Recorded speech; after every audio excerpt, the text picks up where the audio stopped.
मेरे 9th 10th के बच्चों, आज हम आपको कुछ इम्पॉर्टेंट पॉइंट्स बताने वाले हैं। जैसे आपने मेरे एटॉमिक सिंबल वाले वीडियो तो देख ही लिए होंगे, और उसके बाद हमने रेडिकल्स, पॉजिटिव नेगेटिव रेडिकल्स के वीडियो भी डाले हैं, वो भी देख लिए होंगे। अब हम आपको उनसे रिलेटेड एक दो पॉइंट्स बता रहे हैं। जैसे यदि हम O लिखते हैं तो ये तो होगा ऑक्सीजन का एटॉमिक सिंबल, यानी एक एटम। O2 लिखेंगे तो ये मॉलिक्यूलर फार्मूला ऑक्सीजन का है, और इसमें मॉलिक्यूल में 2 ऑक्सीजन एटम हैं। O-2 लिखेंगे तो इसे हम कहेंगे ऑक्साइड आयन। OH- को बोलते हैं hydroxide ion.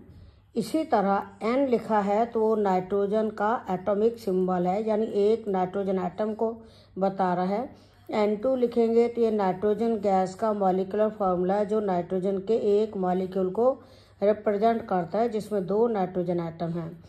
N-3 nitride ion है, ये एक एलिमेंट से बना हुआ आयन है, इसमें आइड आ रहा है, नाइट्राइड आयन।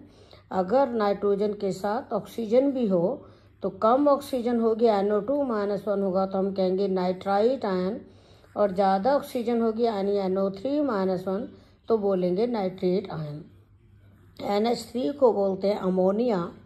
अगर हम इसमें से एक H पॉजिटिव निकाल दें तो NH2- बनेगा, जिसको कहेंगे अमाइड, AMIDE।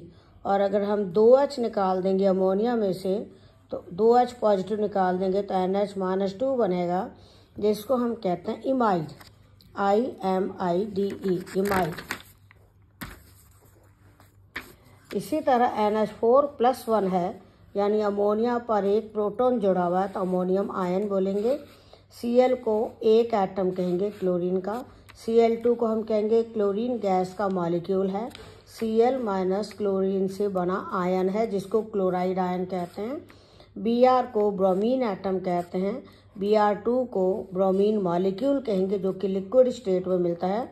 Br- को ब्रोमाइड आयन कहेंगे। इसी तरह S लिखेंगे तो सल्फर एटम होगा, S8 सल्फर मॉलिक्यूल होगा। S-2 सल्फाइड आयन होगा। SO3- को सल्फाइट आयन, आइट लगेगा। SO4- सल्फेट आयन, एट लगेगा। सिमिलरली I आयोडीन एटम है, I2 आयोडीन मॉलिक्यूल है, I- आयोडाइड आयन है।